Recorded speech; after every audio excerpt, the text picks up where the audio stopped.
Septiembre del año 52 antes de Cristo. Más de 300.000 hombres convergen hacia una pequeña colina en el corazón de la Galia. El aire huele a hierro y sudor, mientras decenas de miles de guerreros galos observan desde sus murallas de piedra cómo las águilas romanas se despliegan en el horizonte.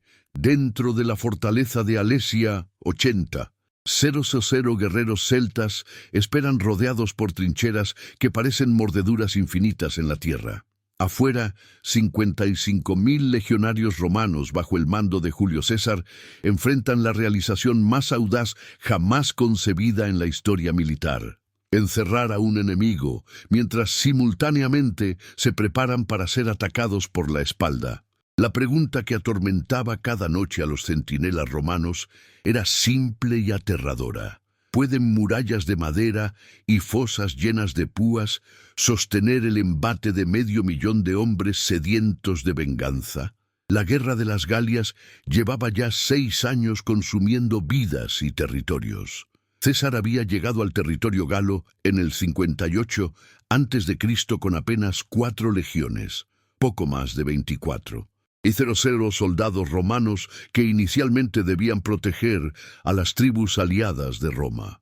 Pero la ambición del procónsul romano superaba con creces cualquier mandato defensivo. Tribu tras tribu, batalla tras batalla, el general romano había extendido su control desde el Mediterráneo hasta las costas del Océano Atlántico, desde los Alpes hasta el río Rin.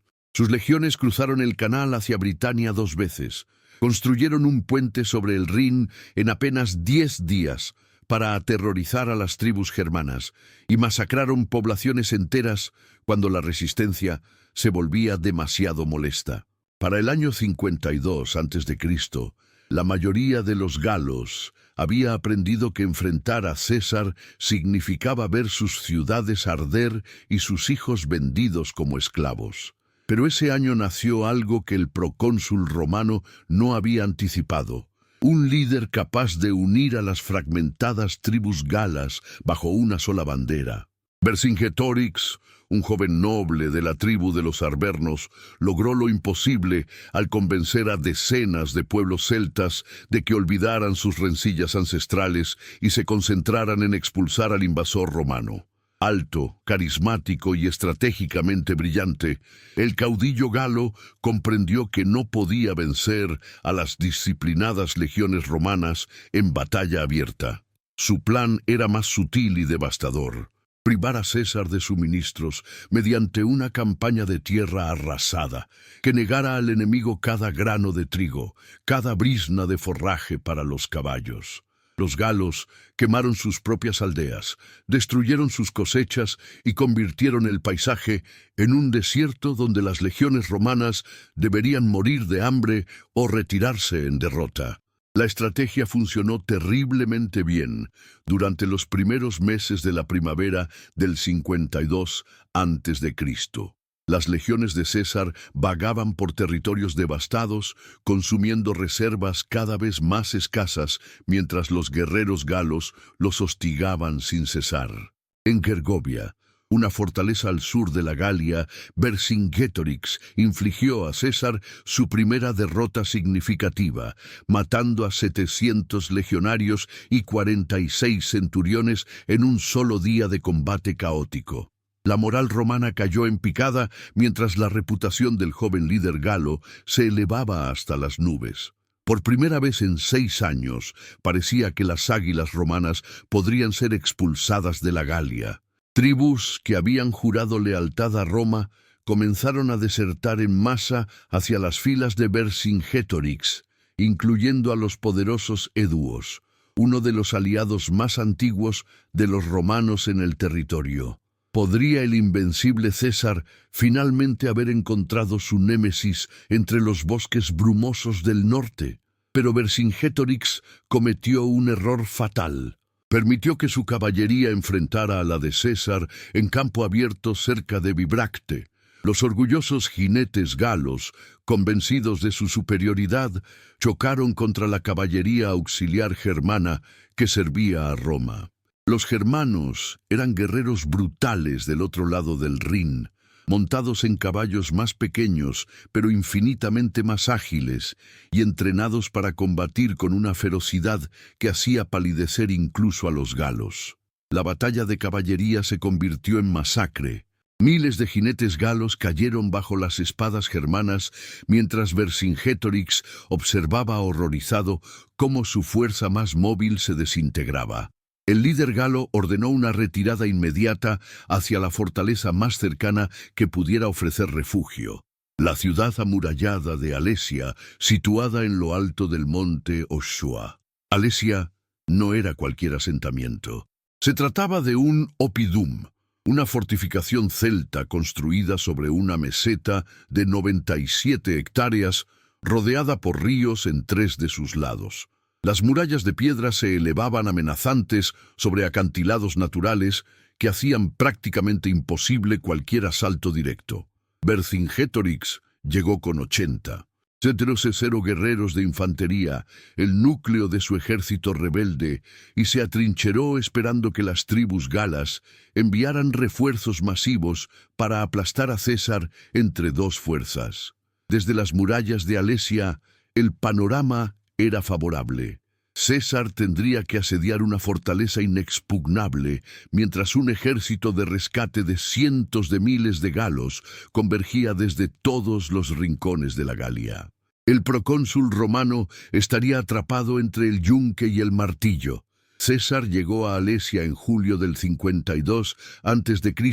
y evaluó la situación con la fría lógica que había hecho de él uno de los generales más temidos del mundo antiguo. Un asalto directo era suicida. Las murallas eran demasiado fuertes y la posición demasiado elevada. Una retirada era impensable.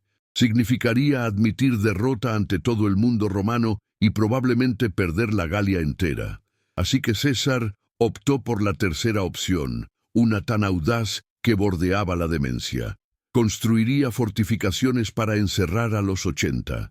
0 galos dentro de Alesia, mientras simultáneamente erigía un segundo anillo de defensas, mirando hacia afuera para repeler al ejército de socorro que inevitablemente vendría. Sería una obra de ingeniería militar sin precedentes en la historia humana.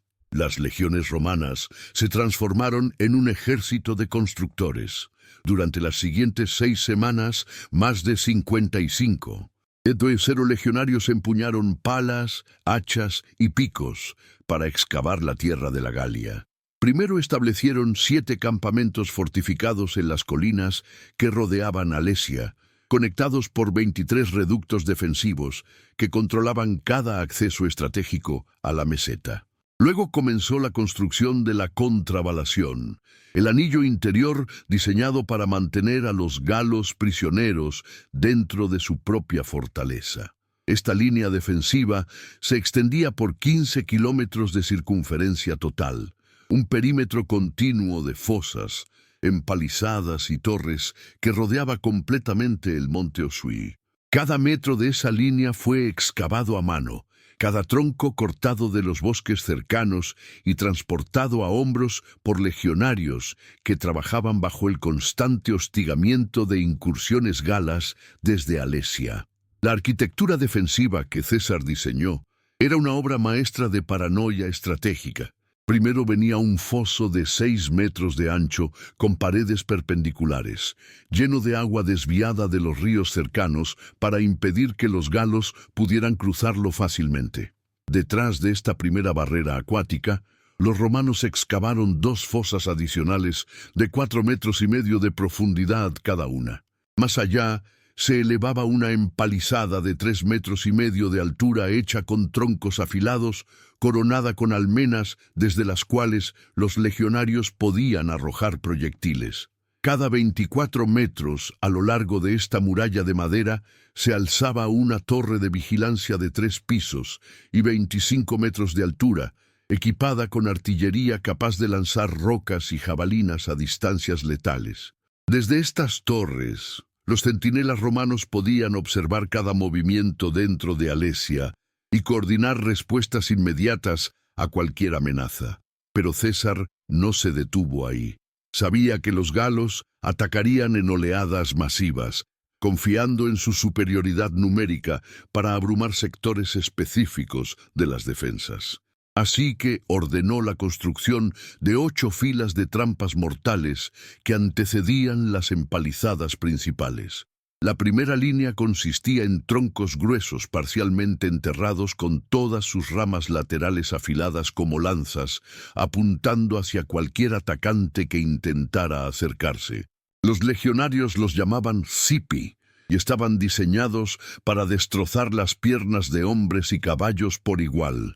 Más adelante venían los Lilia, pozos en forma de embudo de 1 metro de profundidad, rellenos con arcilla endurecida, cada uno conteniendo una estaca afilada y oculta, bajo ramas ligeras que colapsaban cuando alguien pisaba encima.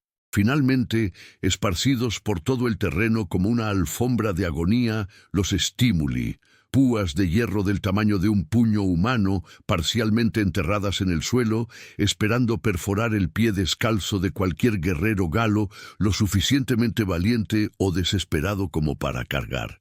Mientras los romanos construían su trampa gigantesca, Vercingetorix no permanecía pasivo. El líder galo organizó incursiones diarias desde Alesia, enviando miles de guerreros a obstaculizar la construcción romana, atacando a las partidas de aprovisionamiento que buscaban madera y comida en los alrededores. Estas escaramuzas eran brutales y costosas para ambos lados. Pequeñas batallas que se libraban en los claros del bosque y las laderas de las colinas, mientras el sonido de hachas y martillos resonaba constantemente como el latido mecánico de un corazón de guerra. César mismo tuvo que intervenir en múltiples ocasiones, formando sus legiones en orden de batalla frente a los campamentos para disuadir ataques masivos de la infantería gala, mientras su caballería germana rechazaba a los jinetes enemigos. Cada día que pasaba incrementaba la presión sobre ambos comandantes. César necesitaba terminar sus fortificaciones antes de que llegaran los refuerzos galos. Vercingetorix necesitaba romper el cerco antes de que el hambre comenzara a devorar a su ejército desde adentro. A finales de julio, la contravalación estaba casi completa, pero César sabía que su obra estaba apenas a mitad de camino. Los mensajeros galos habían logrado escapar de Alesia antes de que el cerco se cerrara completamente, y ahora recorrían la Galia convocando a cada tribu a enviar guerreros para destruir a los romanos. Las estimaciones variaban salvajemente, pero los informes de inteligencia romana hablaban de un ejército de rescate que podría alcanzar los 250.000 a 300. Cetero hombres, la fuerza militar más grande jamás reunida por los pueblos celtas. Si ese océano humano caía sobre las espaldas romanas mientras los 80.000 guerreros de Alesia atacaban desde el frente, las legiones serían aniquiladas en cuestión de horas. La solución de César fue tan simple como demente. Construir un segundo anillo de fortificaciones idéntico al primero, pero mirando en dirección opuesta. La circunvalación, el anillo exterior, se extendió por 21 kilómetros de perímetro. Cada elemento defensivo de la contravalación fue replicado. Las fosas inundadas, las empalizadas, las torres, las trampas mortales. Pero esta vez los romanos debían trabajar aún más rápido porque el tiempo corría inexorablemente hacia el enfrentamiento final. Los legionarios excavaron bajo el sol abrasador del verano galo, trasladaron toneladas de tierra, cortaron bosques enteros para alimentar la construcción. En apenas 6 semanas, transformaron el paisaje alrededor de Alesia en una fortaleza de doble anillo con más de 36 kilómetros de fortificaciones continuas. Era una hazaña de ingeniería que haría palidecer incluso a los grandes proyectos de asedio de los griegos y persas. Ningún ejército en la historia había intentado algo tan ambicioso: encerrarse voluntariamente entre 2 fuerzas enemigas masivas y apostar todo a que unos cuantos kilómetros de madera y tierra podrían contener la furia de 400.000 guerreros celtas decididos a masacrarlos. Dentro de Alesia, La situación comenzaba a volverse desesperada para Vercingétorix, con 80,000 bocas que alimentar y las provisiones disminuyendo rápidamente. El líder galo tomó una de las decisiones más brutales de toda la campaña. Expulsó de la ciudad a todos los no combatientes. Ancianos, mujeres y niños fueron obligados a abandonar sus hogares y caminar hacia las líneas romanas, con la esperanza de que César los dejara pasar o al menos los alimentara, reduciendo así la presión sobre los suministros dentro de la fortaleza. Pero el procónsul romano no era conocido por su misericordia. Ordenó a sus tropas que no hicieran nada por esos civiles. Miles de galos inocentes quedaron atrapados en la tierra de nadie entre las murallas de Alesia y las empalizadas romanas, muriendo lentamente de hambre y sed bajo el sol, mientras sus gritos desgarradores resonaban día y noche. Vercingétorix tampoco los recibió de vuelta, negándose a desperdiciar comida en bocas que no podían sostener una espada. Era la aritmética cruel de la guerra. Sacrificar a los débiles para que los fuertes pudieran sobrevivir lo suficiente para pelear. En agosto del 52 a.C. llegó la noticia que ambos lados esperaban. El ejército de rescate galo se acercaba. Vercingétorix ordenó que se encendieran hogueras en las murallas de Alesia, señales de que aún resistían y esperaban ser liberados. Desde las torres romanas, los centinelas observaron cómo el horizonte se oscurecía, no con nubes, sino con el polvo levantado por cientos de miles de pies marchando hacia ellos. Las tribus de toda la Galia habían respondido al llamado. Arvernos, edúos, secuanos, nervios, belgas, cada pueblo enviando lo mejor de sus guerreros. El concilio de nobles galos había decidido no traer a todos los hombres capaces de luchar, temiendo no poder alimentar o controlar una fuerza tan gigantesca. En su lugar, exigieron cuotas específicas a cada tribu, reuniendo finalmente entre 80.000 y 100.000 guerreros de infantería y decenas de miles de jinetes. Pero incluso estas cifras, más conservadoras, significaban que César estaría superado numéricamente casi 5-1. El ejército de rescate acampó a apenas 1,5 kilómetros de las fortificaciones romanas, en las llanuras al oeste del monte Ochoas. Su comandante, un noble galo llamado Comio, organizó inmediatamente un reconocimiento de las defensas romanas y quedó horrorizado por lo que descubrió. Las fortificaciones no eran simples empalizadas que pudieran derribarse con suficiente fuerza bruta. Eran laberintos mortales de trampas, fosas y posiciones fortificadas diseñadas para convertir cada metro ganado en un río de sangre gala. Pero no había alternativa. Alesia tenía que ser liberada, o la rebelión moriría con Vercingétorix atrapado en aquella colina. Comio decidió que el primer ataque sería al mediodía, cuando pudieran coordinar más fácilmente con las fuerzas de Vercingétorix dentro de la fortaleza. ¿Podría la disciplina romana y la genialidad de César resistir cuando 500,000 de galos atacaran simultáneamente desde ambos lados de las fortificaciones? Parte 2. El mediodía del primer día de batalla llegó como una explosión de gritos de guerra. Desde las llanuras occidentales, más de 60 guerreros galos del ejército de rescate se lanzaron contra la circunvalación romana, sus escudos chocando como una tormenta de truenos mientras corrían hacia las empalizadas. Al mismo tiempo, desde las murallas de Alesia, Vercingétorix liberó a sus 80.000 guerreros en un ataque frontal contra la contravalación. Los legionarios romanos, dispuestos en las torres y tras las fortificaciones, observaron con una mezcla de terror y determinación cómo oleadas humanas convergían hacia ellos desde direcciones opuestas. El aire se llenó instantáneamente de proyectiles. Flechas galas oscureciendo el cielo, jabalinas romanas respondiendo en arcos precisos, piedras lanzadas desde fundas explotando contra escudos y cráneos. Los galos que atacaban desde el exterior alcanzaron primero las trampas exteriores y el resultado fue catastrófico para ellos. Los guerreros de las primeras filas, cargando a toda velocidad con el ardor de la batalla en sus venas, pisaron los lilia ocultos y cayeron gritando con estacas atravesando sus piernas y torsos.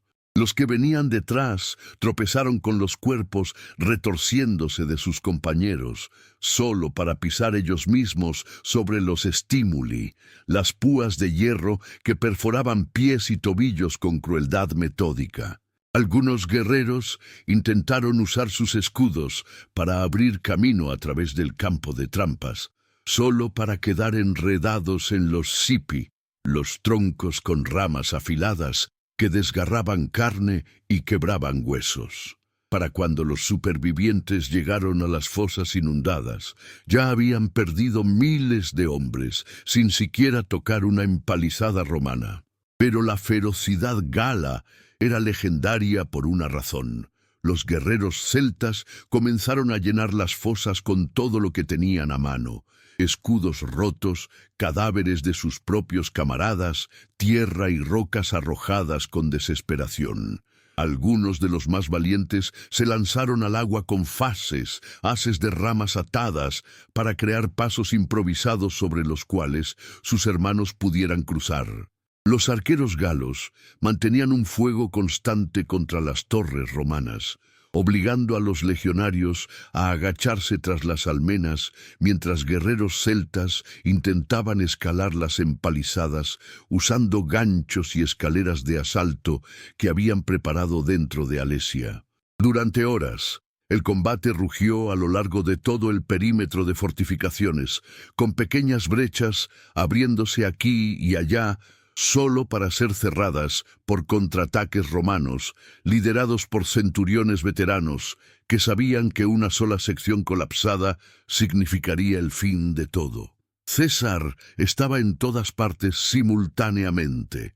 El procónsul romano cabalgaba de sector en sector, identificando puntos de presión crítica y enviando cohortes de refuerzo justo cuando parecía que las defensas cederían.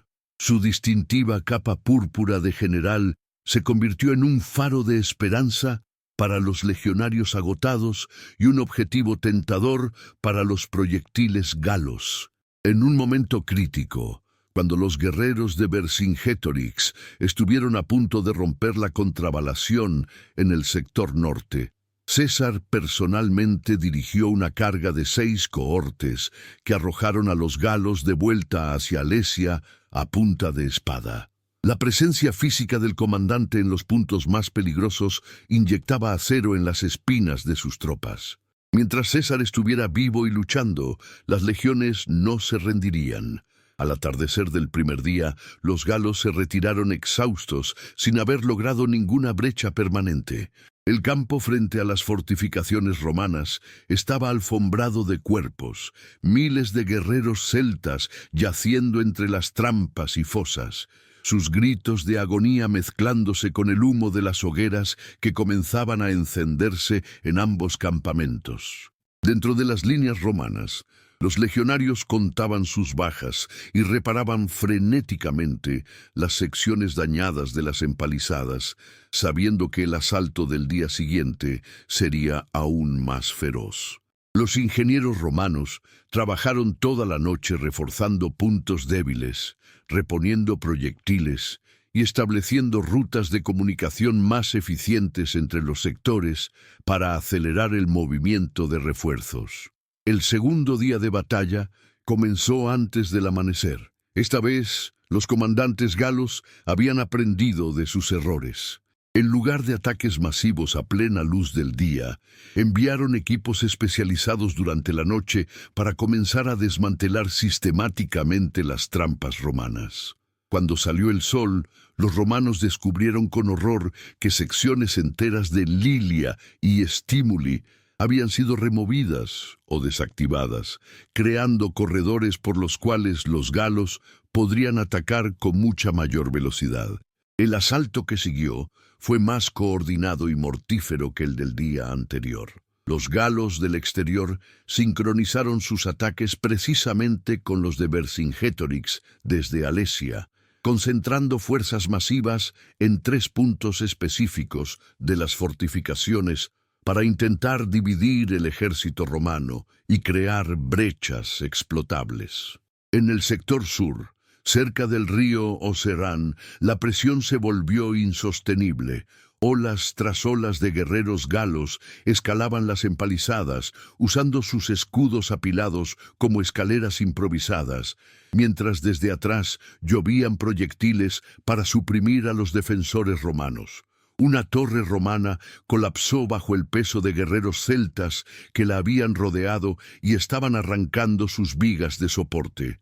El centurión que comandaba a ese sector envió mensajeros urgentes a César.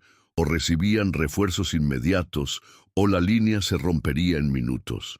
El procónsul reaccionó con la velocidad que había hecho famosas a sus legiones. Envió al joven Marco Bruto con 6 cohortes frescas hacia el sector amenazado, seguido poco después por el legado Cayo Fabio, con 7 cohortes adicionales, cuando quedó claro que 6 no serían suficientes. La batalla en ese punto se convirtió en una masacre mutua, romanos y galos matándose a corta distancia con gladios, lanzas y hasta rocas arrancadas del suelo cuando las armas se rompían. Pero mientras César concentraba refuerzos en el sur, los galos lanzaron su golpe maestro en el sector opuesto. El comandante Galo Comio había seleccionado a 60.000 de sus mejores guerreros, una fuerza de élite compuesta por los luchadores más experimentados de todas las tribus, para un ataque sorpresa por el monte Rea, la colina al noreste de Alesia. Durante la noche, estos guerreros habían contorneado silenciosamente las posiciones romanas, moviéndose por terreno boscoso y difícil para posicionarse en un lugar donde las fortificaciones romanas eran más débiles debido a la topografía accidentada. Al amanecer, cuando el grueso de las fuerzas romanas estaba comprometido defendiendo otros sectores, estos 60 galos cayeron como una luz sobre el campamento superior romano, el punto más vulnerable de toda la circunvalación.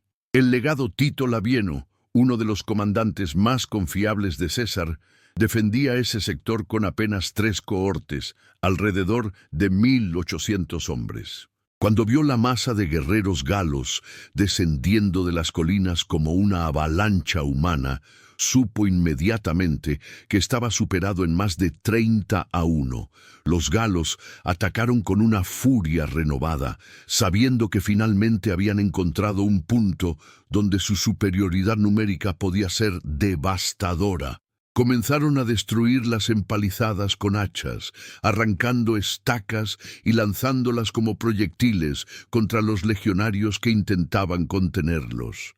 Las torres romanas en ese sector fueron rodeadas y asaltadas, sus guarniciones masacradas o forzadas a retirarse hacia el campamento principal. Labieno envió mensajero tras mensajero a César. El sector noreste estaba colapsando. En el momento más crítico de toda la batalla, César tomó la decisión que definiría su legado en la Galia. Extrajo 4 cohortes del reducto más cercano, dejándolo peligrosamente desguarnecido, y dividió su caballería germana en 2 grupos. Un grupo, de aproximadamente 400 jinetes, lo acompañaría en una carga directa hacia el sector de Labieno. El otro grupo, más numeroso, rodearía por fuera de las fortificaciones exteriores para atacar a los galos de élite por la retaguarda. Era una apuesta suprema. Si la caballería no llegaba a tiempo, o si los galos lograban romper las defensas antes de que llegaran los refuerzos, todo estaría perdido, pero si funcionaba, la moral gala podría quebrarse por completo. César cabalgó hacia el sector noreste a galope completo, su capa púrpura ondeando como una bandera de desafío. Cuando los legionarios agotados que defendían ese sector vieron a su comandante supremo llegando con cohortes frescas, un rugido de renovada determinación brotó de gargantas secas. El procónsul no se detuvo a organizar formaciones complejas. Simplemente ordenó que arrojaran sus últimas jabalinas y luego cargaran espada en mano contra los galos que ya habían penetrado las empalizadas. El impacto fue visceral y brutal.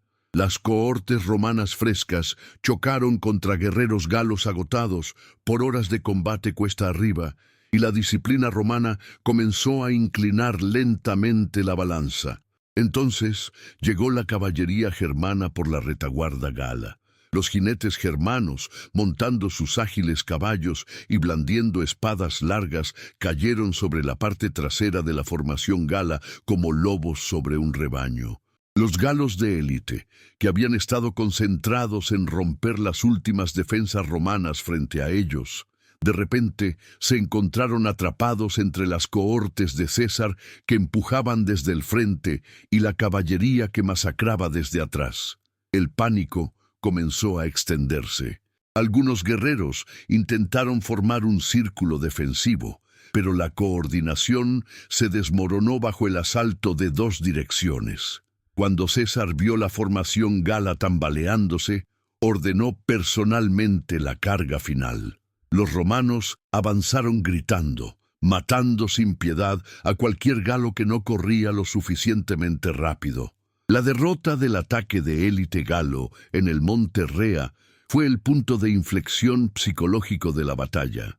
Desde las murallas de Alesia, Vercingétorix observó horrorizado cómo sus mejores guerreros, los 60.000 hombres en los que había depositado todas sus esperanzas, se dispersaban en fuga caótica, perseguidos por la caballería romana. Los guerreros que atacaban otros sectores de las fortificaciones vieron el desastre y su moral se quebró como cristal. El ejército de rescate comenzó a retirarse en desorden hacia sus campamentos, abandonando equipos, heridos y muertos en el campo de batalla. Vercingétorix ordenó a sus fuerzas que regresaran a Alesia, sabiendo que continuar el ataque sin el apoyo exterior sería suicidio. Esa noche, el campamento galo exterior se sumió en discusiones amargas y recriminaciones. Algunos nobles querían intentar un cuarto ataque. Otros argumentaban que ya habían perdido demasiados hombres y que cada tribu debería regresar a defender sus propios territorios antes de que César los atacara individualmente. Las divisiones que Vercingétorix había trabajado tanto para superar comenzaron a resurgir. Para el amanecer del día siguiente, el ejército de rescate comenzó a desintegrarse.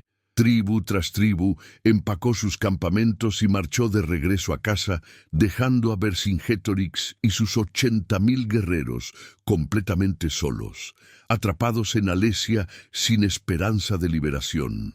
Dentro de la fortaleza, la situación era desesperada más allá de toda descripción. Las provisiones se habían agotado completamente. Los guerreros masticaban cuero y hervían huesos para extraer cualquier nutriente. Algunos susurraban sobre canibalismo, aunque Vercingétorix prohibió tales actos bajo pena de muerte.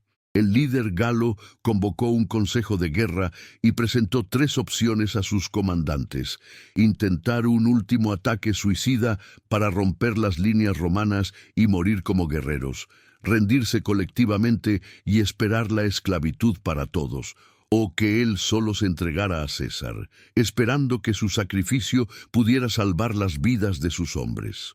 El debate fue agónico, pero finalmente la tribu decidió que Vercingétorix debía rendirse personalmente, ofreciendo su vida a cambio de la clemencia para sus guerreros. El día siguiente amaneció con un silencio extraño sobre Alesia. Las puertas de la fortaleza se abrieron no para liberar guerreros, sino para dejar pasar a un solo jinete. Vercingétorix, vestido con su mejor armadura y montando su caballo de guerra más fino, cabalgó lentamente colina abajo hacia el campamento de César. Los legionarios romanos, formados en filas a ambos lados del camino, observaron en silencio mientras el hombre que había unido a toda la Galia contra ellos pasaba como un fantasma hacia su destino. Vercingétorix desmontó frente a César, quitó su armadura pieza por pieza y arrojó sus armas a los pies del procónsul romano. No pronunció palabra. Su rendición silenciosa decía todo lo que necesitaba ser dicho. César aceptó la rendición, pero no ofreció clemencia. Vercingétorix fue encadenado y enviado a Roma, donde pasaría los siguientes 6 años pudriéndose en una celda antes de ser estrangulado públicamente durante el triunfo de César en el año 46 a.C. Los 80.000 guerreros de Alesia fueron más afortunados solo en el sentido de que fueron vendidos como esclavos en lugar de ejecutados. Cada legionario romano recibió un esclavo galo como parte de su botín, una recompensa por meses de trabajo agotador, construyendo fortificaciones y días de combate desesperado. Las tribus que habían enviado guerreros al ejército de rescate fueron obligadas a pagar enormes tributos en oro y rehenes para evitar represalias romanas. La batalla de Alesia destruyó efectivamente la resistencia gala organizada contra Roma. Algunas tribus continuaron luchando esporádicamente durante el año siguiente, pero sin un líder capaz de unirlas como lo había hecho Vercingétorix. Sus esfuerzos fueron aplastados uno por las legiones de César. Para el año 50 a.C., la Galia Transalpina estaba completamente bajo control romano, transformada en una provincia que enriquecería Roma durante los siguientes 5 siglos. Los descendientes de los guerreros que lucharon en Alesia aprenderían latín, adoptarían costumbres romanas y eventualmente olvidarían que sus ancestros alguna vez lucharon desesperadamente para mantener su libertad. Para César, Alesia fue el triunfo que cimentó su reputación como uno de los más grandes generales de la historia. La audacia de construir fortificaciones dobles para enfrentar simultáneamente a fuerzas enemigas que lo superaban 5-1 se convirtió en estudio obligatorio en academias militares durante milenios. Su capacidad para estar en múltiples puntos críticos simultáneamente, liderando desde el frente cuando la situación lo exigía, estableció el estándar de lo que significaba el liderazgo militar activo. La riqueza en oro, esclavos y tierras que César extrajo de la Galia conquistada financiaría sus ambiciones políticas futuras, eventualmente llevándolo a cruzar el Rubicón y sumergir a Roma misma en una guerra civil que terminaría la República y nacería el Imperio. Las fortificaciones de Alesia, aquellas líneas de fosas y empalizadas que sostuvieron el embate de 500.000 de galos, fueron abandonadas y dejadas pudrirse después de la batalla. Durante siglos, los campesinos locales usaron los escombros como fuente de madera y piedra, hasta que incluso la ubicación exacta de Alesia se convirtió en tema de debate arqueológico. No fue sino hasta el siglo XIX que excavaciones confirmaron el sitio en Alise-Saint-Terrain, Francia, desenterrando las zanjas que César había ordenado cavar 2000 años antes. Los arqueólogos encontraron los restos de las trampas romanas, los huesos de los guerreros que murieron en ellas, las puntas de flecha y jabalinas que llovieron durante aquellos días de septiembre cuando el destino de Europa occidental fue decidido por la ingeniería romana y la desesperación gala. La historia de Alesia nos recuerda que las batallas más grandes no siempre se ganan con la espada. A veces son la pala y el pico, la paciencia para construir y la disciplina para defender las que determinan quién escribirá los relatos que sobrevivirán a los siglos. César penetró las defensas galas no con un solo golpe brillante, sino con meses de trabajo sistemático, atacando simultáneamente en 3 dimensiones. Física mediante las fortificaciones, psicológica mediante su presencia inspiradora y estratégica mediante la negación de toda esperanza de rescate. Aquellos 52.000 legionarios que construyeron y defendieron las líneas de Alesia no solo conquistaron una fortaleza, conquistaron el futuro de un continente entero. Si esta historia de astucia estratégica y resistencia imposible te cautivó, suscríbete al canal y activa las notificaciones para más relatos épicos de batallas que cambiaron el mundo. La victoria en Alesia demostró una verdad que resonaría a través de los siglos. Cuando la ingeniería se encuentra con la determinación, incluso los números abrumadores pueden ser contenidos, y 52. 0 hombres bien organizados pueden resistir lo que 400.000 en caos no pueden romper.